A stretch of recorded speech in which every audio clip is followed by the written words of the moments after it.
काल तुम्ही भाषण ऐकवलं काय सांगणार? मुस्लिम मतांच्या संघटना आहे त्या वोट जिहादचा नारा दिला त्यांनी. मला असं वाटतं की अतिशय खेदजनक आहे की अशा प्रकारे धर्माचा वापर करून शरद पवारांचा पक्ष, उद्धव ठाकरेंचा पक्ष आणि काँग्रेस हे या ठिकाणी वोट जिहाद करतायत. सज्जाद नोमानी उलेमा काउन्सिलचे प्रमुख यांनी 17 मागण्या या 3 पक्षांना दिल्या होत्या. या मागण्या देखील इतक्या भयानक आहेत. 10% आरक्षण मुस्लिमांना द्या. 2012 ते 2024 महाराष्ट्रात जेवढे दंगे झाले त्या दंग्यांमध्ये जेवढे मुस्लिम आरोपी आहेत त्यांच्यावरच्या केसेस सगळ्या परत घेऊन टाका. RSS वर बंदी लावा. अशा प्रकारच्या 17 मागण्या त्यांनी दिल्या आणि या पक्षांनी त्यांना बकायदा पत्र देऊन त्या मागण्या आम्ही मान्य करू असं या ठिकाणी सांगितलेलं आहे. आणि आता ते सज्जाद नोमानी सांगतायत, अपील करतायत आणि सांगतायत वोट जिहाद करा.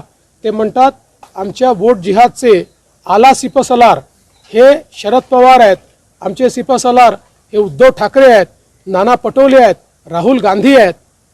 निवडणुकीमध्ये इतकं लांगुल चालन या देशाच्या इतिहासामध्ये आम्ही बघितलं नव्हतं.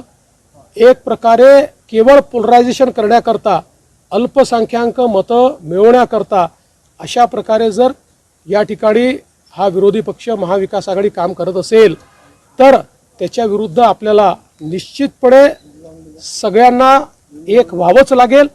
आणि मग जर तुम्हाला वाटतंय की मुठभर मतांवर तुम्ही निवडून येऊ शकता तर मग जे बहुसंख्य मतं आहेत त्या बहुसंख्य मतांना देखील पुनर्विचार करावा लागेल, एक यावं लागेल.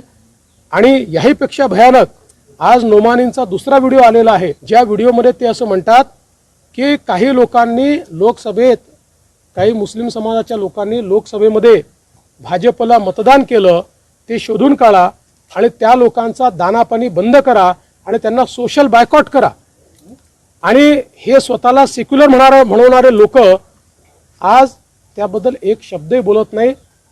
ही जी एक प्रकारचे एक्स्ट्रीम पोलरायझेशन करण्याचा प्रयत्न हा जो काही महाविकास आघाडी करते त्याला आम्ही निश्चितपणे उत्तर देऊ. उद्धव ठाकरे सोशल बायकॉटिंग ही नवीन प्रकारची अस्पृश्यता निर्माण करण्याचा प्रयत्न केला. हा गुन्हा आहे. तुम्हाला कोणाला सोशल बायकॉट करता येत नाही, हा गुन्हाच आहे. म्हणूनच किरीट सोमय्यांनी आता त्या संदर्भात एक इलेक्शन कमिशनकडे तक्रार देखील केलेली आहे.